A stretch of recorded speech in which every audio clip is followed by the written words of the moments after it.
अगर आप रेलवे में नौकरी करना चाहते हैं तो एक बात आज ही अपने दिमाग में बैठा लीजिए। रेलवे की वैकेंसी का इंतज़ार मत कीजिए। वैकेंसी आने से पहले तैयारी शुरू कर दीजिए, क्योंकि रेलवे रिक्रूटमेंट में सबसे बड़ी गलती क्या होती है? वैकेंसी आती है, नोटिफिकेशन निकलता है, एप्लीकेशन फॉर्म भराना शुरू होता है और विद्यार्थी उसी दिन सोचता है अब पढ़ाई शुरू करते हैं।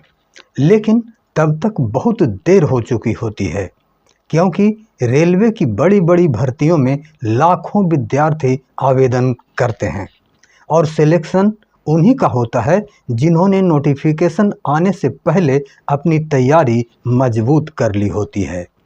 आज के इस वीडियो में मैं आपको बिल्कुल आसान भाषा में बताऊंगा रेलवे की वैकेंसी आखिर कब आती है, ग्रुप डी की भर्ती कब आती है, एनटीपीसी यानी नॉन टेक्निकल पॉपुलर कैटेगरीज की वैकेंसी कब आती है, एएलपी यानी असिस्टेंट लोको पायलट की भर्ती कब आती है, टेक्नीशियन की वैकेंसी कब आती है, जेई अर्थात जूनियर इंजीनियर की भर्ती कब आती है और सबसे महत्वपूर्ण, अगर आप रेलवे की तैयारी कर रहे हैं तो आपको किस महीने से तैयारी शुरू कर देनी चाहिए। आज का वीडियो आपके लिए एक तरह का रेलवे रिक्रूटमेंट रोड मैप होने वाला है, इसलिए वीडियो को अंत तक जरूर देखिए। प्रिय विद्यार्थीगण, स्वागत है आपका मेरे इस महत्वपूर्ण नॉलेजेबल वीडियो में। अगर आपका सपना है इंडियन रेलवे में सरकारी नौकरी पाने का, अगर आप चाहते हैं एएलपी अर्थात असिस्टेंट लोको पायलट बनना, टेक्नीशियन बनना, एनटीपीसी यानी रेलवे की नॉन टेक्निकल पॉपुलर कैटेगरीज में नौकरी करना, ग्रुप डी में जाना या जूनियर इंजीनियर बनना, तो यह वीडियो आपके लिए बहुत महत्वपूर्ण है। और आज हम केवल यह नहीं बताएंगे कि वैकेंसी कब आती है, बल्कि हम आपको समझाएंगे कि रेलवे रिक्रूटमेंट का पूरा सिस्टम कैसे काम करता है, क्योंकि रेलवे में अलग अलग पदों की वैकेंसी अलग अलग समय पर आती है। और सबसे ज़रूरी बात, हर भर्ती हर साल बिल्कुल उसी तारीख को आएगी ऐसा ज़रूरी नहीं है, इसलिए आपको किसी एक फिक्स्ड डेट का इंतज़ार नहीं करना चाहिए। पार्ट 1, रेलवे में भर्ती कौन करता है। सबसे पहले एक बहुत ज़रूरी बात समझिए, रेलवे की कई प्रमुख सेंट्रलाइज्ड भर्ती प्रक्रियाएं रेलवे रिक्रूटमेंट बोर्ड्स यानी आरआरबी के माध्यम से होती हैं। आरआरबी की ऑफिशियल रिक्रूटमेंट नोटिफिकेशंस में अलग अलग सीईएन यानी सेंट्रलाइज्ड एम्प्लॉयमेंट नोटिस जारी किए जाते हैं। रेलवे रिक्रूटमेंट एक ही भर्ती नहीं है, बल्कि अलग अलग कैटेगरीज में अलग अलग रिक्रूटमेंट आती हैं। पार्ट 2, रेलवे की वैकेंसी कब आती है। अब आते हैं सबसे बड़े सवाल पर, रेलवे की वैकेंसी कब आती है। आरआरबी ने एनुअल रिक्रूटमेंट कैलेंडर जारी किया था, जिसमें भर्ती कैटेगरीज को साल के अलग अलग हिस्सों में रखा गया था। इस कैलेंडर के अनुसार ब्रॉडली यानी मोटे तौर पर जनवरी से मार्च एएलपी अर्थात असिस्टेंट लोको पायलट के लिए, अप्रैल से जून टेक्नीशियन के लिए, जुलाई से सितंबर एनटीपीसी यानी नॉन टेक्निकल पॉपुलर कैटेगरीज में ग्रेजुएट्स के लिए, एनटीपीसी यानी नॉन टेक्निकल पॉपुलर कैटेगरीज में अंडर ग्रेजुएट के लिए, जूनियर इंजीनियर के लिए, पैरामेडिकल कैटेगरीज के लिए, अक्टूबर से दिसंबर लेवल 1 यानी ग्रुप डी और मिनिस्टेरियल एंड आइसोलेटेड कैटेगरीज के लिए का नोटिफिकेशन पीरियड निर्धारित किया गया था। लेकिन यहाँ एक बहुत ही महत्वपूर्ण बात समझने की है, यहाँ ऐसी कोई गारंटी नहीं है कि हर साल बिल्कुल इन्हीं तारीखों पर वैकेंसीज या भर्ती का फॉर्म निकलेगा। रेलवे की वास्तविक रिक्रूटमेंट ज़रूरत, वैकेंसीज, एडमिनिस्ट्रेटिव प्रोसेस और ऑफिशियल नोटिफिकेशन के अनुसार बदल सकती है। इसलिए कैलेंडर को प्लानिंग टूल समझिए, फिक्स्ड एग्ज़ाम डेट नहीं। पार्ट 3, ALP की वैकेंसी कब आती है। अब बात करते हैं असिस्टेंट लोको पायलट यानी ALP की। ALP रेलवे की सबसे लोकप्रिय नौकरियों में से एक है। 2026 में RRB ने CEN 1/2026 के अंतर्गत असिस्टेंट लोको पायलट के 11,127 पद घोषित किए थे। इस भर्ती का ऑनलाइन एप्लीकेशन भराना 15 मई 2026 से शुरू हुआ और 14 जून 2026 तक चला। इसलिए अगर आपका लक्ष्य ALP है तो केवल वैकेंसी आने के बाद तैयारी शुरू करना सही स्ट्रेटेजी नहीं है। आपको पहले से मैथ्स, रीजनिंग, जनरल साइंस और भर्ती के अनुसार जरूरी टेक्निकल या ट्रेड रिलेटेड तैयारी पर काम करना चाहिए। पार्ट 4, टेक्नीशियन की वैकेंसी कब आती है। अब बात करते हैं रेलवे टेक्नीशियन रिक्रूटमेंट की। RRB के एनुअल कैलेंडर में टेक्नीशियन रिक्रूटमेंट को ब्रॉडली यानी मोटे तौर पर अप्रैल से जून वाले पीरियड में रखा गया था, लेकिन वास्तविक नोटिफिकेशन की तारीख अलग हो सकती है। उदाहरण के लिए 2025 में टेक्नीशियन रिक्रूटमेंट के लिए CEN 2/2025 जारी हुआ और आवेदन 28 जून 2025 से 28 जुलाई 2025 तक लिए गए थे। यानी आपको कैलेंडर को देखकर अपना प्रिपरेशन साइकिल बनाना चाहिए, लेकिन अंतिम भरोसा हमेशा ऑफिशियल CEN नोटिफिकेशन पर ही करना चाहिए। पार्ट 5, NTPC की वैकेंसी कब आती है। अब आते हैं सबसे लोकप्रिय रेलवे रिक्रूटमेंट में से एक पर, NTPC। NTPC का मतलब है नॉन टेक्निकल पॉपुलर कैटेगरीज। इसमें ग्रेजुएट और अंडर ग्रेजुएट दोनों स्तर की पोस्ट्स आती हैं। RRB के एनुअल कैलेंडर में NTPC ग्रेजुएट और NTPC अंडर ग्रेजुएट कैटेगरीज को ब्रॉडली यानी मोटे तौर पर जुलाई से सितंबर के पीरियड में रखा गया था। यहाँ भी एक बहुत महत्वपूर्ण बात समझने लायक है। NTPC में क्वालिफिकेशन के अनुसार पोस्ट्स अलग अलग हो सकते हैं। कुछ पोस्ट्स के लिए ग्रेजुएशन जरूरी होती है, जबकि कुछ पोस्ट्स अंडर ग्रेजुएट कैटेगरी में आती हैं। इसलिए केवल यह देखकर कि NTPC की वैकेंसी आ गई, आपको तुरंत फॉर्म नहीं भरना चाहिए। पहले नोटिफिकेशन में देखिए, education qualification, age limit, post wise vacancy, exam pattern, medical standard और other eligibility conditions. Part 6, railway JEE की वैकेंसी कब आती है। अब बात करते हैं जूनियर इंजीनियर यानी JEE की। अगर आपने इंजीनियरिंग या डिप्लोमा आदि किया है और रेलवे में टेक्निकल करियर बनाना चाहते हैं तो JEE आपके लिए महत्वपूर्ण कैटेगरी हो सकती है। RRB के एनुअल कैलेंडर में जूनियर इंजीनियर को ब्रॉडली यानी मोटे तौर पर जुलाई से सितंबर वाले रिक्रूटमेंट पीरियड में रखा गया था।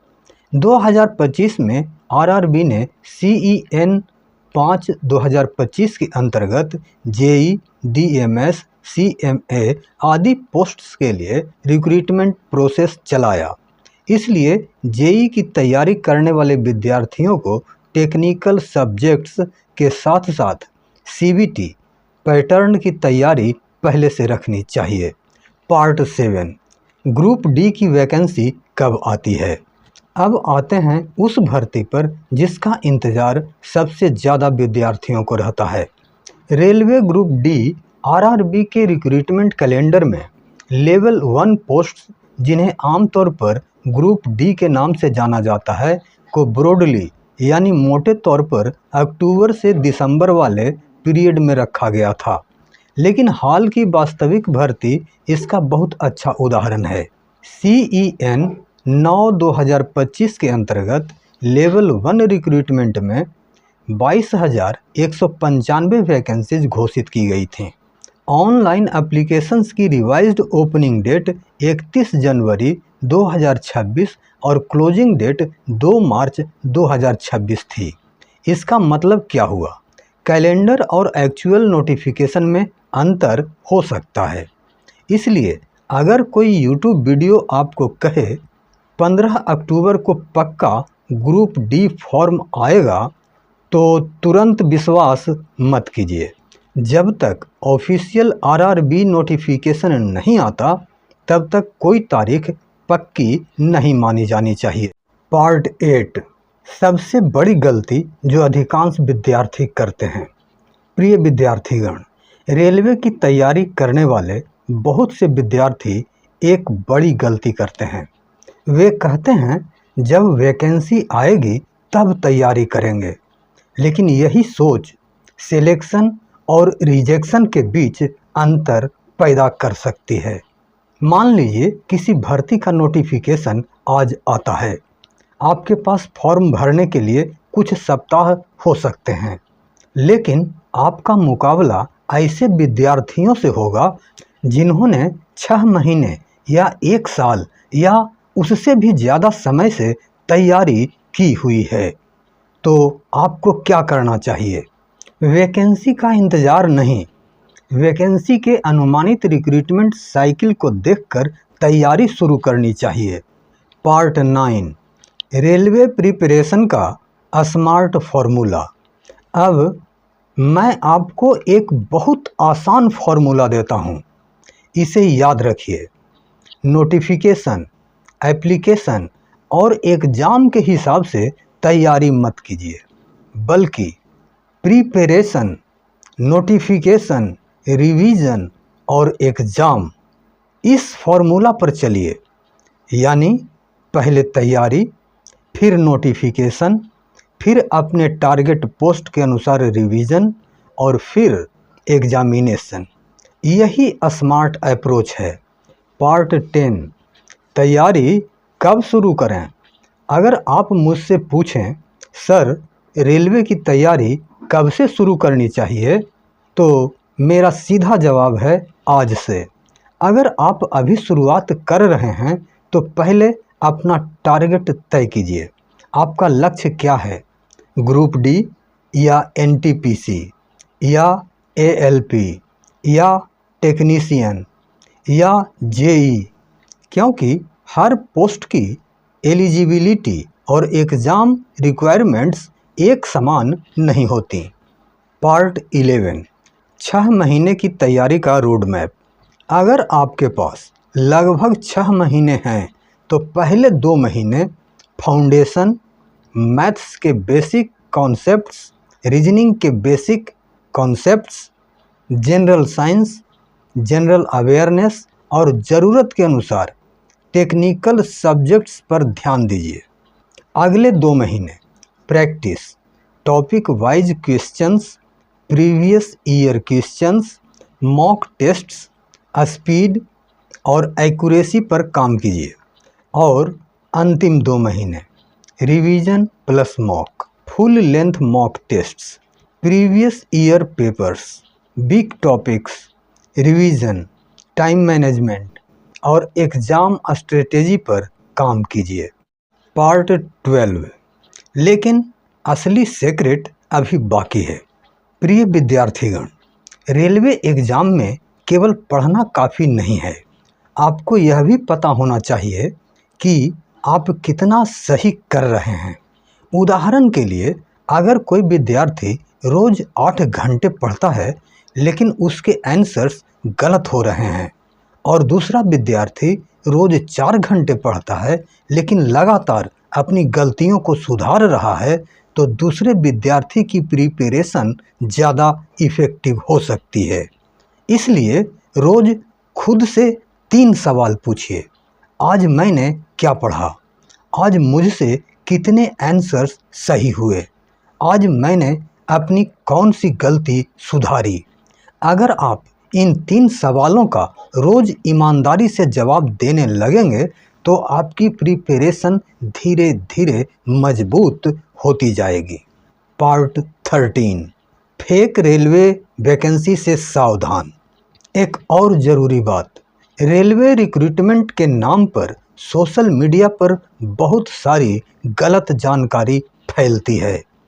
कभी कहा जाता है इतनी लाख वैकेंसी आने वाली है, कभी कहा जाता है इस तारीख को वैकेंसी का फॉर्म आएगा, कभी कहा जाता है वैकेंसी कन्फर्म हो गई।